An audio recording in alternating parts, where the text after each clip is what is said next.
अभी next topic है states of matter. इसके अंदर हमने 3 चीज़ें पढ़नी है।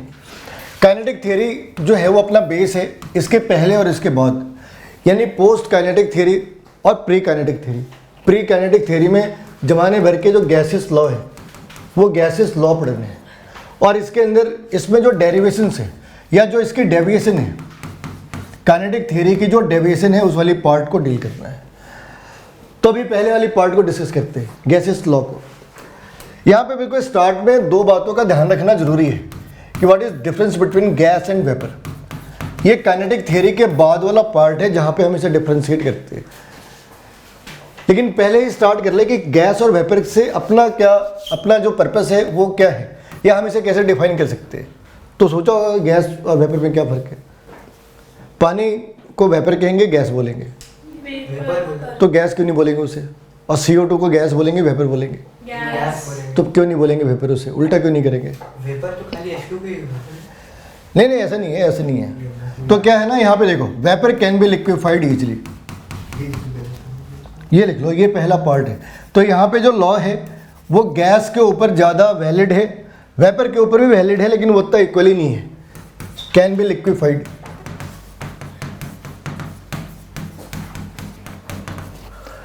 और यहाँ पे लिखना होता है कैन नॉट बी लिक्विफाइड, है ना। एक ज़माने में लिखते थे कैन नॉट बी, लेकिन अब क्या है, थोड़ा मॉडिफाई करते हैं, can not be liquefy easily, ठीक है। क्योंकि आज की डेट में हीलियम को भी लिक्विफाई करते हैं, हीलियम के भी बीटा फॉर्म को लिक्विफाई कर देते हैं। हाँ, मतलब हीलियम के 2 फॉर्म है, अल्फा फॉर्म और बीटा फॉर्म। तो हीलियम के बीटा फॉर्म को भी लिक्विफाई कर देते हैं। तो साइंस में क्या है, इम्पॉसिबल का मतलब है आई एम पॉसिबल। तो हम जो चीज़ें 10 साल पहले पढ़ रहे थे कि नहीं हो सकते हैं, वो आज की डेट में होते हैं। तो ये जो लॉ है, ये जो पूरा चैप्टर है, गैस के लिए वैलिड है, वेपर के लिए वैलिड है। आंसर है mostly it is valid to the gas, but to some extent it can be applicable to vapour also. तो यहाँ पे इस बात का ध्यान रखना है कि गैस और वेपर के बीच में क्या डिफरेंस है। तो वेपर वो है जो बड़ी आसानी से, बिना अपने प्रयास के, बिना किसी एक्सटर्नल इफेक्ट के, उसे हम आसानी से लिक्विफाई कर सकते हैं। गैस में ये रिस्ट्रिक्शन है कि हम आसानी से नहीं कर सकते, यानी मुश्किल से कर सकते हैं। इन दोनों के बीच में एक वर्ड आता है क्रिटिकल टेम्परेचर। क्या आता है, क्रिटिकल टेम्परेचर। तो क्रिटिकल टेम्परेचर के पहले का हिस्सा है वेपर और बाद का हिस्सा क्या है, गैस। अब तुम ऐसे समझ लो, कि अगर मान लो एक गैस है A और एक गैस है B, दोनों गैसेस फॉर्म में है, ठीक है ना। A के लिए जो क्रिटिकल टेम्परेचर है इसे TC के फॉर्म में डिनोट करते हैं, TC क्रिटिकल टेम्परेचर एक वर्ड है। अभी इसको इस वाले पार्ट को डिस्कस करना है इसके आखिर में। अभी सिर्फ इस बात के ऊपर फोकस कर रहे हैं कि जो गैसेस स्टेट्स है क्या वेपर के ऊपर एप्लीकेबल है। तो उससे पहले हमें यह डिफरेंशिएट करना होगा कि वेपर और गैस में बेसिकली केमिस्ट्री में क्या डिफरेंस है। तो एक वर्ड है जो इसे सेग्रीगेट करता है, डिफरेंशिएट करता है, और उसे कहते हैं क्रिटिकल टेम्परेचर। क्या है, ये समझ लो कि ये वो टेम्परेचर है जिसके बियॉन्ड आप किसी चीज़ को लिक्विफाई नहीं कर सकते। This is the maximum temperature up to which a gas can be liquefied. इसके बियॉन्ड लिक्विफाई नहीं हो सकता, ठीक है ना। तो मान लो क्रिटिकल टेम्परेचर है, एक गैस A का है -29 और एक गैस का है 29, और रूम टेम्परेचर कौन से अपना 25। तो एक का रूम टेम्परेचर से काफ़ी कम है और दूसरे का ज़्यादा है। जिसका ज़्यादा है यानी हम इसे लिक्विफाई कर सकते हैं। इसका ये मतलब है कि 29 डिग्री तक हम इसे लिक्विफाई कर सकते हैं। रूम टेम्परेचर कितना है 25। तो यानी कि ये तो किसके फॉर्म में एग्जिस्ट करेगा, वेपर के फॉर्म में। ये कहाँ तक लिक्विफाई हो सकता था, -29 तक, और रूम टेम्परेचर कितना है 25। यानी एक अंदाज़ा लगा तो 50 डिग्री का गैप है। तो ये कभी भी लिक्विफाई नहीं हो सकता। तो इसका नाम क्या होगा, गैस। तो इसलिए हम CO2 को गैस कहते हैं। ज़्यादातर जैसे हम गैस कहते हैं उसके क्रिटिकल टेम्परेचर नेगेटिव में 40-45 डिग्री के आसपास चले जाते हैं। कुछ के -80 डिग्री पे है, कुछ के -110 डिग्री पे है। लिक्विड के स्टेट बनाने के लिए मतलब -10 डिग्री वो -100 डिग्री वो टेम्परेचर है जब हम उसे लिक्विड बना सकते हैं, उसके बियॉन्ड नहीं बना सकते। यानी कि 0 डिग्री तो बहुत ज़्यादा वैल्यू है। 0 डिग्री टेम्परेचर तो बहुत हो गया। अगर हम -110 की बात कर रहे हैं तो 0 डिग्री तो बहुत ज़्यादा है, उस पर तो इमेजिनेशन के बाहर है। तो हम उन गैसेस को, जिन गैसेस को हम लिक्विफाई नहीं कर सकते उसे क्या कहते, जिस फेज को हम लिक्विफाई नहीं कर सकते उसे क्या कहते हैं, गैस। जिस फिजिकल कंडीशन को हम लिक्विफाई कर सकते हैं उसे क्या कहते हैं, वेपर, ठीक है ना। तो यहाँ पे जो प्राइमरी कंसर्न है that is concern with the gas. So these law are partially or equally applicable to vapor also, but basically this has been made for gas. और यहाँ पे भी इन्होंने क्या एक नई नाटक बना रखी है कि ये सारी आइडियल गैस के लिए है, मतलब चैप्टर ही अजीब सा है, ये सारी चीज़ें आइडियल गैस के लिए है। पूछा आइडियल गैस कौन सी है, क्या आज तक बनी नहीं है, तो जब बनी नहीं तो फिर आपने एक्सपेरिमेंट कहाँ पे करो, तो फिर हाइपोथेटिकल गैस, जो गैस नेचर में एग्जिस्ट नहीं करती। आइडियल गैस वो गैस है जिसमें ना तो अट्रैक्टिव फोर्स है ना रिपल्सिव फोर्स है, वो भी काइनेटिक थ्योरी का हिस्सा है। तो ऐसा हो नहीं सकता, जब ऐसा हो नहीं सकता तो ये सारे लॉ, हाँ तो ये सारे लॉ कैसे काम कर सकते, नहीं कर सकते ना। तो ये सारे लॉ एग्जैक्टली किसी के ऊपर भी एप्लीकेबल नहीं है। इस वाली चैप्टर के अंदर ही पढ़ना है, हर एक रूल के लिए एक ब्रैकेट है टेम्परेचर का, जहाँ तक वो काम करते हैं, उसके पहले काम नहीं करता, उसके बाद काम नहीं करता। तो ये आइडियल गैस बना रखा है and there is no ideal gas, there is no ideal gas. हाँ बिल्कुल ज़्यादा है। तो इसका इस वाले चैप्टर का कंसर्न क्या है, इस वाले चैप्टर का कंसर्न है दो। एक तो कुछ चीज़ों को डिफाइन करना, क्योंकि साइंस के अंदर सबसे पहले क्या करते हैं, हम डेफिनेशंस लेते हैं, कुछ चीज़ों को डिफाइन करते हैं, है ना। उसके बाद हम इसकी वेरिएशन पी, वी और टी के फॉर्म में एम, पी, वी और टी, ये 4 वेरिएबल है अपने पास। इन 4 वेरिएबल्स का एक दूसरे के साथ रिलेशन फाइंड आउट करते हैं। तो फिलहाल पहले स्टेज में यही कर रहे हैं। तो डेफिनेशन में क्या डिफाइन करा, एक तो गैस को डिफाइन करा, एक एटमॉस्फेरिक प्रेशर को डिफाइन करा। कुछ चीज़ों को डिफाइन करना है, एटमॉस्फेरिक प्रेशर। अब फिजिक्स में तुमने पढ़ा होगा कि एटमॉस्फेरिक प्रेशर पॉइंट के हिसाब से वेरी करता, धरती पे कुछ और है, ऊपर कुछ और है, नीचे कुछ और है, ठीक है ना। तो एटमॉस्फेरिक प्रेशर का ऑन एन एवरेज मतलब लगाते हैं 1 atm। अब ये 1 atm का मतलब क्या है कि ये जो गैस का ब्लैंकेट है, ये जो गैस का ब्लैंकेट है इंसान के चारों तरफ, वो उसके ऊपर कितना प्रेशर लगा रहा है, ठीक है ना। वो 1 atm यानी 760 टॉर्क का प्रेशर लगा रहा है। टॉर्क क्या है, टॉरिसेली नाम का एक आदमी था, उसके नाम पे टॉर लगा दिया। इसको अगर हम एक विजिबल यूनिट्स के अंदर कन्वर्ट करें तो ये mm ऑफ hg है। और यहाँ पे ही प्रॉब्लम आ जाती है कि mm तो ठीक है, hg को लिखा, कुछ और भी लिख सकते थे। तो इसके पीछे एक कहानी है, और वो कहानी क्या है वो समझ लो। हाँ जी, एटमॉस्फेरिक प्रेशर का एग्जैक्ट डेफिनेशन क्या होगा? It is pressure exerted by the gaseous blanket on the human body, या नहीं मतलब किसी भी बॉडी पे, हाँ, या कहीं पे भी। अब यहाँ देखो, इस वाली केस को कैसे डिफाइन कैसे करते हैं और ये सब कुछ हुआ कैसे। ये कहानी है ग्रीक की, ठीक है ना, ग्रीक की कहानी है, मगर इसमें थोड़ा डाउट तो है ही। कहानी ग्रीक की है। कहते गैलीलियो के टाइम पे जो राजा था वो एक पानी की टैंक यहाँ रखना चाहता था, और ये चाहता था कि पानी ऊपर से नीचे टैप में आए, ठीक है ना। तो पहले के ज़माने में क्या करते थे कि पानी को एक रास्ते से ऊपर ले आते थे और फिर वहाँ से पानी नीचे लाते थे, लेकिन वो चीज़ एक कॉम्परेबल डिस्टेंस तक तो है। मान लो पहाड़ी का पानी यहाँ पे है, उसे थोड़ा सा दूर ले जा सकते हैं, ऐसे नहीं कि पहाड़ी के पानी को ऐसे ले जा सकते हो, है ना, क्योंकि उस ज़माने में मोटर तो था नहीं। तो उसमें क्या करते थे, ग्रुप बनाते थे। जैसे मान लो यहाँ पे करा तो नीचे एकदम से गड्ढा कर दिया तो पानी तेज़ी से नीचे आया, ये काइनेटिक एनर्जी से थोड़ा ऊपर गया, फिर एकदम से नीचे आया, फिर थोड़ा ऊपर गया। तो इस तरीके से उसे ले जा सकते थे, लेकिन इसके लिमिटेशंस थे, बहुत ज़्यादा दूर ले नहीं जा सकते थे। अब वो राजा जो था ना, उसने गैलीलियो से पूछा कि ये पानी जो है ऊपर क्यों नहीं आ रहा। तो गैलीलियो बूढ़ा हो गया था, उसने टॉरिसेली को ये काम थमा दिया कि पानी राजा के टैंक तक क्यों नहीं आ रहा। अब टॉरिसेली साइंटिस्ट था, तो टॉरिसेली ने ये नहीं देखा कि पानी इस हाइट के ऊपर क्यों नहीं जा रहा, उसने ये देखा पानी इस हाइट तक भी क्यों जा रहा। बात समझ गए। उसका काम क्या था, उसका काम ये प्रूव करना था, ये पता लगाना था कि पानी उतनी दूर तक क्यों नहीं जा रहा। तो टॉरिसेली ने ये देखा कि उतनी दूर तक को छोड़ो, जितनी दूर तक जा रहा उतनी दूर तक भी क्यों जा रहा।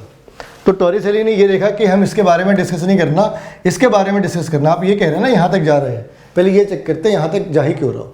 तो टॉरिसेली ने वो एक्सपेरिमेंट करा जिसकी वजह से mm ऑफ hg आती है। तो यहाँ पे टॉरिसेली ने एक पेट्री डिश लिया, उसमें hg डाल दी, है ना, और एक कैपिलरिटी डाल दी इसके अंदर, और ये चेक करा कि धरती के ऊपर में ये कैपिलरिटी के अंदर कितनी दूर तक hg जा सकते हैं। उसने क्या कहा कि ये जो गैस है, इस गैस ने लिक्विड को प्रेस करा। अब ये प्रेशर क्योंकि इस वाली पाइप के अंदर कुछ भी नहीं है, तो ये लिक्विड इस पाइप के अंदर ऊपर उठ जाती है, ठीक है ना। दोनों साइड से गैस ने इसको प्रेस करा, तो इसके पास ऊपर जाने का यही रास्ता है। तो H is equal to H rho g is equal to P, P is equal to H rho g. उसने ये ले रखा था 13.6 है मरकरी की, जी है 9.8 और H के हिसाब से उसने लगा लिया। उसने ये सारी चीज़ निकाली तो 760 mm ऑफ Hg। अब समझ आ गई बात कि वो क्यों लिखा कि 1 एटमॉस्फेरिक प्रेशर किसे लेंगे। तो उसने जगह जगह एक्सपेरिमेंट करा और उसके बेसिस पर उसने डिसाइड करा कि 1 ATM जो है वो 76 सेंटीमीटर तक, 706 मिलीमीटर तक या 76 सेंटीमीटर तक, 760 मिलीमीटर या 76 सेंटीमीटर, 76 सेंटीमीटर मतलब लगभग 1 मीटर के आसपास तो आ ही जाएगा, 100 मीटर सेंटीमीटर के। तो कह सकते हैं कि 3/4 ऑफ ए मीटर, तो 3/4 ऑफ द मीटर तक Hg तो जा सकता है। अगर हम Hg की जगह कोई नॉर्मल सी चीज़ ले जैसे पानी ले तो वो कितना जा सकता है, अगर ये 76 जा सकता है तो पानी इसमें 13.8 से मल्टीप्लाई कर दो क्योंकि पानी की डेंसिटी 1 है। तो ये तो सीधा सीधा कितने हो गए 760 करीब करीब 900 आगे है ना। तो अगर 76 सेंटीमीटर Hg जा सकता है तो ये 900 मीटर तक जा सकता है, 900 सेंटीमीटर तक जा सकते हैं। तो उसे आइडिया लग गया कि पानी ऊपर क्यों जाते हैं। फिर बाद में उसने उसका भी तरीका निकाला कि पानी और ऊपर कैसे जा सकता है। आज की डेट में भी हम क्या करते हैं, यहाँ पे एक पंप लगाते हैं, पंप पास्कल्स लॉ के ऊपर काम कर रहा है ना, बर्नौलीज थ्योरम पे। तो वहाँ पे क्या है, ये फैन तेज़ी से रोटेट करते हैं, फैन ने रोटेट करा तो यहाँ पे लो प्रेशर क्रिएट होगा। क्या क्रिएट हुआ, लो प्रेशर। अगर यहाँ पे लो प्रेशर है तो नीचे बाय डिफ़ॉल्ट हाई प्रेशर होगा। तो पानी का किधर से किधर फ्लो करना है, high pressure to low pressure. तो पानी यहाँ से ऊपर चलेगी। फिर मान लो इस वाली पॉइंट पे प्रेशर वीक है, फिर यहाँ पे एक पंप लगा दी, फिर से वैसे ही काम, जितना तेज़ी से वो पंप घूम रहा उतना ये सक्शन प्रेशर क्रिएट कर रहा। सक्शन प्रेशर क्रिएट करा तो पानी धीरे से ऊपर चली गई। ठीक है। तो ये जो टॉरिस हेली ने जो काम करा ना, उसके बाद से किसी ने इसको चेंज करने की कोशिश नहीं करी। आज भी हम mm ऑफ Hg लिखते हैं क्योंकि ये प्रेशर का एक यूनिवर्सल यूनिट है। ठीक है। एक बहस हमेशा STP, NTP और SATP को लेकर है हमेशा। अब इसमें जो बेसिक कंट्रोवर्सी हर जगह बना रखे हैं, लेकिन जो वेल एक्सेप्टेड नॉर्म्स है, STP में क्या है, टेम्परेचर 0 डिग्री सेल्सियस है और 1 ATM प्रेशर है, यानी ये 273 है। NTP के अंदर इसे 20 डिग्री लेते हैं और 20 डिग्री सेल्सियस है और 1 बार है।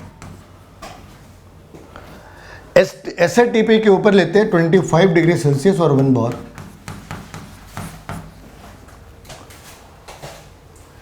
और जो 1 बार है, 1 बार H 0.97 मान लो एक तरीके से 97 ATM। ठीक है। मतलब 1 बार और 1 ATM लगभग बराबर ही है, लेकिन बार जो बार है वो छोटा यूनिट है, ATM बड़ा यूनिट है, क्योंकि ये इसका 0.97 ही है। ठीक है ना, इसका 0.97 है, यानी कि ATM बड़ा यूनिट है। तो standard ambient temperature and pressure, standard ambient temperature and pressure, इसमें A फॉर एम्बिएंट है, standard ambient temperature and pressure. अब क्या है, बहुत सारी किताबों के अंदर सीधा लिखा है STP और NTP, और वो मान लेते हैं कि दोनों बराबर है। शुरुआत में जो स्टैंडर्ड नॉर्म्स थे उसमें ऐसा लिखा था, ये IUPAC डिसाइड करती है, 20 सालों के ऊपर चेंज कर देती। तो वो उन्होंने चेंज करा, नीचे अपडेट नहीं हुआ, उसकी ऐसे ही प्रॉब्लम आती है। ठीक है। तुम्हें वही लिखना है जो NCERT में लिखा हुआ है। NCERT में जो लिखा है, चाहे कुछ भी लिखा हो, वही सच्ची है ना, क्योंकि जो टीचर है वो उसके ऊपर ही उसको रिवार्ड करने वाला है, या गलत या सही उसको डिक्लेयर कर रहा हो। अब यहाँ पे एक पार्ट और भी है, PSI, पाउंड पर स्क्वायर,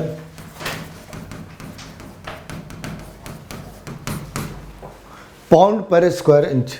ये कहाँ पे नोटिस करो, ये जब बाइक या कार के अंदर जब एयर प्रेशर लेते हैं तो वहाँ पे जो यूनिट आता है वो PSI के अंदर में आते हैं। तो 1 PSI अगर हमने करा तो मतलब 14.8 PSI 1 ATM के अप्रॉक्स होते हैं। यानी कि तुम्हारी टायर के अंदर 30 का प्रेशर है, तो ये मान लो कि 2 ATM प्रेशर है, और 35 का है तो 2 से थोड़ा ज़्यादा। तो हमारी बाइक या कार के अंदर ऑन एन एवरेज 2 ATM या उससे थोड़ा ज़्यादा प्रेशर होता है, ठीक है। अगर कम होता तो क्या होता, बाहर से हवा अंदर घुस जाती, यही होता ना। हमने बाइक की टायर का नोजल खोला हुआ है, वो अंदर से घुस गई हवा, यही हो सकता है ना। कि हवा तो क्या है, high pressure to low pressure जा रही है, लेकिन हमने क्या नोटिस करा है, हमारी टायर से हवा बाहर चली जा रही है, क्योंकि अंदर की साइड पे प्रेशर ज़्यादा है और बाहर की साइड पे प्रेशर कम है। तो इसका ध्यान रखना कि जब अगली बार जब तुम टायर या कार में हवा लो तो वो PSI का ध्यान रखना कितने PSI है। तो ये इनके डेफिनेशंस थे जो इन्होंने एज्यूम करा शुरुआत में। अब यहाँ पे स्टार्ट में क्या करते हैं, अपने पास गैस के फॉर्म में 4 चीज़ें वेरिएबल है। अगर हम एक गैस लेते तो 4 चीज़ें वेरिएबल हो सकती है, प्रेशर, वॉल्यूम, टेम्परेचर और मास। तो उन्होंने स्टार्ट में क्या करा, 2 कांस्टेंट 2 वेरिएबल करो, 2 कांस्टेंट 2 वेरिएबल। फिर बाद में क्या करा, 1 कांस्टेंट 3 वेरिएबल, और फिर बाद में क्या करा, ऑल वेरिएबल्स।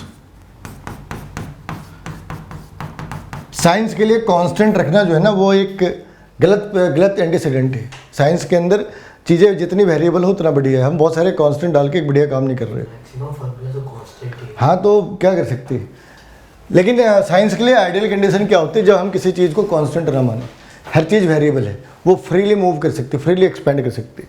तो यहाँ पे देखो शुरुआत में क्या है, सबसे शुरुआत में क्या है कि अगर हमने क्या करा, T और M कांस्टेंट कर दिया, T और M हमने कांस्टेंट कर दी, तो T टेम्परेचर, तो ये क्या है, बॉयल्स, ये आ गया बॉयल्स। उसने क्या कहा, at constant pressure for given mass of a gas, NCERT के अंदर लाइनें लिखी होगी, ठीक है ना। At constant temperature for given mass of a gas, ये बॉयल्स का लॉ है। ये बॉयल्स का लॉ है। Given mass of a gas, pressure and volume are inversely related, pressure and volume are inversely related, ये NCERT में लिखा है, इनवर्सली रिलेटेड, ठीक है। प्रेशर और वॉल्यूम इनवर्सली रिलेटेड है, किसमें, बॉयल्स लॉ। टेम्परेचर क्यों लिखा है? क्योंकि यहाँ पे कितनी चीजें हैं, 1 2 3 4, 2 हमने कांस्टेंट कर दी, प्रेशर के बाद क्या लिखा है, एंड वॉल्यूम। वो एंड है। हाँ, pressure and volume are inversely related, ये लॉ है कि ये लॉ है। अच्छा,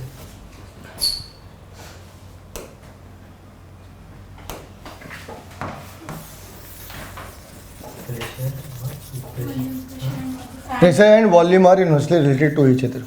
अब यहाँ पे ना कुछ चीज़ें कॉमन सी बात है। कॉमन सी बात क्या भाई, यहाँ देखो, ये कह रहा है कि P is inversely proportional to 1/V और P is directly proportional to 1/V। अगर हमने प्रोपोर्शनलिटी की साइन हटाई तो क्या लिखेंगे, P K/V। तो लिख सकते हैं PV is equal to K, तो लिख सकते हैं P1 V1 is equal to P2 V2 is equal to K। तो ये बॉयल्स लॉ है जो तुमने 8th 9th क्लास में पढ़ा होगा कभी, 10th में कभी तो पढ़ा होगा ना। डिलीट कर दिया होगा सर। अच्छा, तो P1 V1 is equal to P2 V2 और इन सबको मिला के लिखा K। ये तो नॉर्मल सी चीज़ है। अब इसमें ना जो न्यूमेरिकल होते हैं तो कई बार क्या करते हैं लोग, पूरा ही सॉल्व करने जाते हैं। इसमें सीधा हिसाब लगा लो कि अगर तुमने वॉल्यूम 2 टाइम्स करा तो प्रेशर हाफ हो जानी है, तुमने प्रेशर को 4 टाइम्स करा तो वॉल्यूम 1/4 हो जानी है। इसमें कैलकुलेट करने जा सके। इसमें ज़्यादातर प्रॉब्लम वो है जो बिना पेन पेपर के सॉल्व हो सकते हैं, ज़्यादातर प्रॉब्लम बिना पेन पेपर के सॉल्व हो सकते हैं। लेकिन जहाँ पे कंसर्न है वो कंसर्न क्या है, जो कंसर्न है वो देखो क्या है। सबसे पहले अगर हमने इसकी ग्राफ बनाई,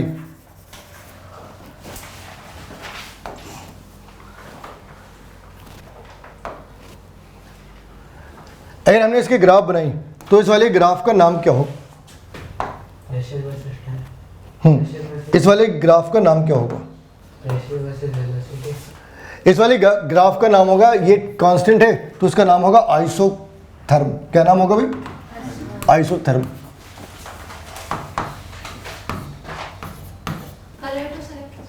कलर सेलेक्ट तो करो।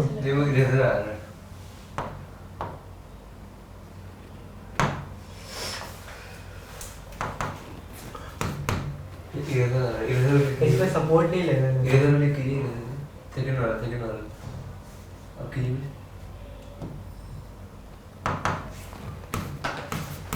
आइसोथर्म, क्या नाम होगा इसका? आइसोथर्म। इस ग्राफ का नाम क्या है? आइसोथर्म। अब यहाँ पे 3 ग्राफ दे रखे हैं, इसके बारे में डिस्कस करेंगे। पहले लिखो कि बॉयल्स लॉ के ग्राफ को क्या लिखते हैं? आइसोथर्म। तो एग्जाम के अंदर तुम्हें ये पूछेगा कि बॉयल्स लॉ के ग्राफ को क्या कहते हैं? आइसोथर्म, उसका एक आंसर है। यहाँ पे एक बहुत ही इंटरेस्टिंग सी बात है, बहुत ही इंटरेस्टिंग। यहाँ पे कह रहे हैं कि ये जो ग्राफ प्लॉट कर रहा है ये T1 और T2 के ऊपर कर रहे हैं, है ना? और किसके ऊपर है? T1 और T2 क्या है? कांस्टेंट है। जो आवाज़ नहीं। अब यहाँ देखो, अब फिर यहाँ पे क्या लिख रहे हैं? T1 is greater than T2। ऐसे कैसे हो सकते हैं? या तो T कांस्टेंट है या फिर T चेंज हो रखा है। दोनों बातें एक साथ नहीं हो सकती। यहाँ पे क्या प्रॉब्लम है? तुम्हें क्या लगता है, ग्राफ गलत है? कौन सा T और V की वजह से वो T भाई ग्राफ के स्टेटमेंट क्या है कि एट कांस्टेंट टेम्परेचर। तो जब टेम्परेचर कांस्टेंट है तो फिर T1 और T2 के बीच में रिलेशन क्यों पूछ रहे? तो आइडियली क्या होना चाहिए था? T1 is equal to T2। फिर यहाँ पे क्यों लिखा है सब? P और V की क्योंकि यहाँ देखो, अगर T कांस्टेंट है तो 2 ग्राफ नहीं आ सकते भाई, कांस्टेंट T है ना, तो एक ही ग्राफ आना है। अगर 2 ग्राफ बने तो T डेफिनेटली, हाँ ठीक है, इस वाली ग्राफ पे हर पॉइंट पे T कांस्टेंट है, इस वाली ग्राफ पे हर पॉइंट पे T कांस्टेंट है, लेकिन इससे ये नहीं वहां प्रूव होता कि ये दोनों T बराबर है। तो अभी चलो ठीक है, मान लिया कि T अलग है। अभी ये कैसे डिसाइड करे, ये कैसे डिसाइड करे कि कौन सा T बड़ा है? तो आंसर बहुत सिंपल है। ये थर्मोडायनेमिक्स के अंदर एक रूल है, थर्मोडायनेमिक्स के अंदर एक रूल है। पहले थर्मोडायनेमिक्स में करते, फिर नॉर्मली करते।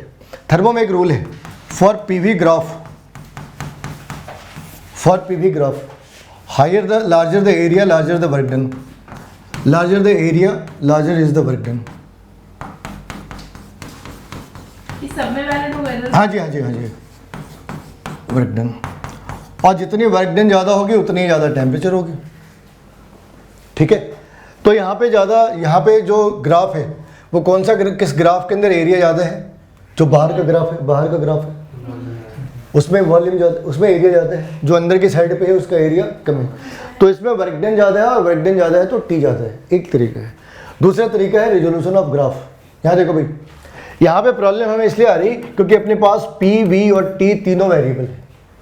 यहाँ देखो, बाद में लिखना, इसमें प्रॉब्लम क्यों आ रही? क्योंकि P, V और T 3 वेरिएबल है, तो हम डिसाइड नहीं कर पा रहे। ठीक है, इनमें से किसी एक को कांस्टेंट कर लेते हैं, फिर देखते हैं। तो क्या करा, यहाँ से एक परपेंडिकुलर ड्रॉ करें और एक परपेंडिकुलर इंटरसेक्शन से ड्रॉ करो। अब P कांस्टेंट है, हमने देखा इस वाले पार्ट के ऊपर ये है V1 और इस वाली पार्ट के ऊपर है V2। V1 क्यों लिखा? क्योंकि एक्सिस से पहले ये है और ये एक्सिस के बाद है। अगर हमें ग्राफ के साथ देखना है, अगर हमें ग्राफ के साथ करना है तो ये वाली ग्राफ को टच करा तो हम इसे क्या लिख सकते हैं? V2, है ना, क्योंकि यहाँ पे 2 लिखा है। इस वाली ग्राफ को करा तो क्या लिख सकते हैं? V1। हम चाहे कोई भी नंबरिंग कर दे, सेंस तो वही रहना है, ठीक है। तो यहाँ पे इसने इस तरीके से नंबरिंग करा है, तो ये वाली पार्ट को थोड़ी देर के लिए मिटा देते हैं। अब यहाँ पे देखो, ये ग्राफ का, ये वॉल्यूम की एक्सिस है, ये वॉल्यूम की एक्सिस है। तो यहाँ पे जो V2 है वो कम है या ज़्यादा है? V2 कम है और V1 ज़्यादा है, तो लिख सकते हैं V2 is lesser than V1। अगर वॉल्यूम अगर हमने गर्म करा तो वॉल्यूम बढ़नी है घटनी है? घटेगी, अगर हमने गर्म करा किसी चीज़ को तो वॉल्यूम बढ़ना है घटना है? ये डिक्रीज होगा। क्या डिक्रीज करेगा? डिपेंड करते हैं कौन सा, अगर सॉलिड बलून को गर्म करा या पानी को गर्म करा या किसी सॉलिड को गर्म करा तो बिस्मत को छोड़कर सारी चीज़ें फैल जाती है ना। तो वॉल्यूम, पानी को गर्म किया, हाँ, तो गैस वॉल्यूम बढ़ गई, बढ़ गई ना, गैस से ज़्यादा वॉल्यूम, गैस से ज़्यादा वॉल्यूम किसकी? ठीक है। तो यहाँ पे देखो, तो हम ये कह सकते हैं कि वॉल्यूम ज़्यादा किसकी है? V1 की। तो अगर वॉल्यूम ज़्यादा है तो इसका मतलब है T1 is greater than T2, T1 is greater than T2। अगर तुम्हें समझ नहीं आया तो पूछ सकते हैं। समझ आया? इसमें एक तो थर्मोडायनेमिक्स का लॉ है। कौन सा लॉ है? For every PV graph larger the area larger is going to be the work done and higher the work done higher the temperature. ठीक है, तो उस बेसिस पे निकाला। दूसरा रेजोल्यूशन ऑफ ग्राफ है जो फिजिक्स में पढ़ा। अभी प्रॉब्लम इसलिए है क्योंकि अपने पास 3 वेरिएबल्स हैं, हमने परपेंडिकुलर ड्रॉ करके एक पैरामीटर को कांस्टेंट कर दिया। इस बार किसको कांस्टेंट करा? पी को। तो हम वी और टी के बीच में रिलेशन निकाल सकते हैं आसानी से। तो ये अपना एक ग्राफ है। अपना दूसरा ग्राफ भी हो सकते हैं कि अगर हमने v वर्सेस 1/p लिया, अभी तक क्या ले रहा था? p वर्सेस v, लेकिन अगर हम v वर्सेस 1/p ले लें तो ये ग्राफ ऑरिजिन को क्रॉस करते हुए निकल जानी है। ये ग्राफ ऑरिजिन को क्रॉस करते हुए निकलनी है। इसका ध्यान रखना कि हमेशा वो ये क्या है, ये अपना ये कौन सा हाइपरबोला है, पैराबोला है? पैराबोला। ये अपना पैराबोला है ना, लेकिन ये स्ट्रेट लाइन है। अब इस वाली केस में देखते हैं, इस वाली केस में जो ग्राफ है वो पीवी वर्सेस पी का है, पीवी वर्सेस पी का है। तो पीवी तो कांस्टेंट रहना है क्योंकि रूल ही यही है भाई, पीवी इज इक्वल टू के। यहाँ से तो बात स्टार्ट हुई थी ना। अगर ये वेरी कर जाए तो फिर तो कोई मतलब ही नहीं बनता। तो पीवी तो हमेशा कांस्टेंट रहना है, लेकिन अगर हमने अलग अलग टेम्परेचर पे डाला तब क्या होगा? तो यहाँ पे फिर से वही रूल है, जो बाहर की साइड पे है, जो बाहर की साइड पे है उसका टेम्परेचर ज़्यादा है। तो बॉयल्स लॉ में हमेशा इस बात का ध्यान रखना कि जो चीज़ बाहर की साइड पे है, जो आउटर साइड पे है उसमें टेम्परेचर हाइयर है, जो इनर साइड पे है उसमें टेम्परेचर कम है। समझ आ गई बात? समझ आ गई? आगे बढ़े, चलो ठीक है। अब देखो दूसरा पार्ट। तो ये बॉयल्स का काम था। इसके ग्राफ का नाम क्या है? आइसोथर्म, क्योंकि प्रेशर कांस्टेंट है, प्रेशर कांस्टेंट है, नहीं वो टेम्परेचर कांस्टेंट है। अब बॉयल्स का पड़ोसी मालूम होता है चार्ल्स, ऐसा लगता है चार्ल्स। सर एक बात पूछो। हाँ जी पूछो। इसे प्रूफ क्या करना चाहता है? ये प्रूफ करना चाहता है कि अगर हमें गैस ले ले तो उसका जो डिपेंडेंसी है प्रेशर के ऊपर, टेम्परेचर के ऊपर, वॉल्यूम के ऊपर, वो आपस में एक दूसरे के साथ कैसे लिंक्ड है। डायरेक्टली प्रोपोर्शनल है, इनवर्सली प्रोपोर्शनल है, या कोई रिलेशन ही है? हाँ ये रिलेशन निकाल रहा है। इक्वल हो जाएगा क्वेश्चन की। देखते, अभी इसने पी और वी के बीच में निकाला, अभी भी 2 कांस्टेंट 2 वेरिएबल है। इस वाली केस के अंदर भी 2 कांस्टेंट और 2 वेरिएबल है, 2 कांस्टेंट और 2 वेरिएबल इस वाली केस के अंदर भी है। ठीक है। अब चार्ल्स ने क्या करा वो देखो। चार्ल्स मालूम होता है उसका कोई पड़ोसी था, है ना, बॉयल्स का, ऐसा मेरा ख्याल है। तो उसने देखा कि बॉयल्स ने क्या करा, कि इसने टी को कांस्टेंट करा, तो अपन पी को कांस्टेंट कर लेते हैं। इसका इन्वर्सली आया तो अपना डायरेक्टली आ जाएगा, ऐसा ही इसने सोचा। तो इसने बना लिया v is directly proportional to t।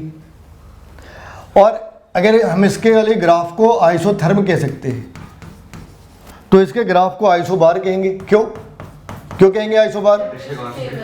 हाँ, जब प्रेशर कांस्टेंट है तो it has to be called as isobaric और आइसोबेरिक कंडीशंस। तो इस वाली केस में हमने क्या करना है कि ये फाइंड आउट करना है कि v और t के बीच में जो इसने रिलेशन ड्रॉ करा था वो सही था या गलत था। अब इसने क्या गड़बड़ करी वो देखो। इसने क्या लिखा कि एट -273 डिग्री सेल्सियस, ज़्यादा प्रिसाइज होने में यही प्रॉब्लम है। इसने लिखा एट -273 degree Celsius volume of gas is directly proportional to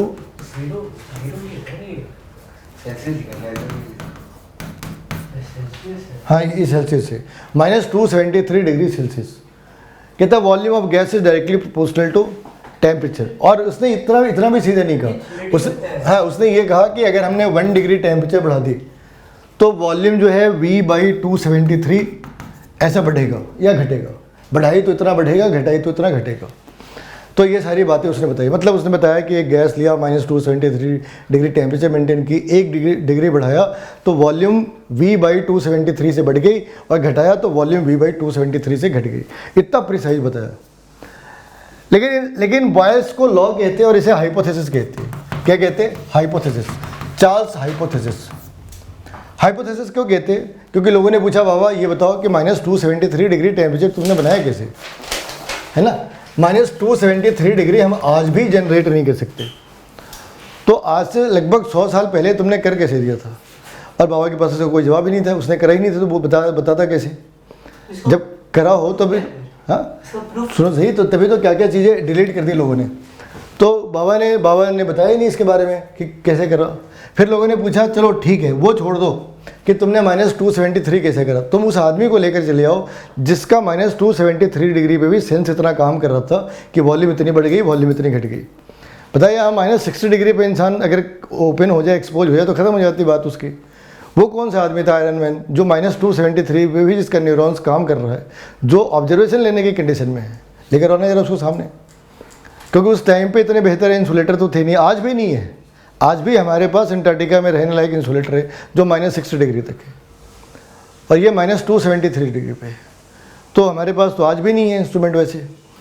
तीसरी बात, लोगों ने जब पूछना शुरू करा, अच्छा ये बताओ बाबा कि वो कौन सी गैस थी जो -273 पे भी गैस थी, क्योंकि जो ऑब्जर्वेशन है वो इसके बहुत पहले सॉलिडिफाई हो जानी है, लिक्विड भी नहीं रहना, सॉलिडिफाई हो जाना है।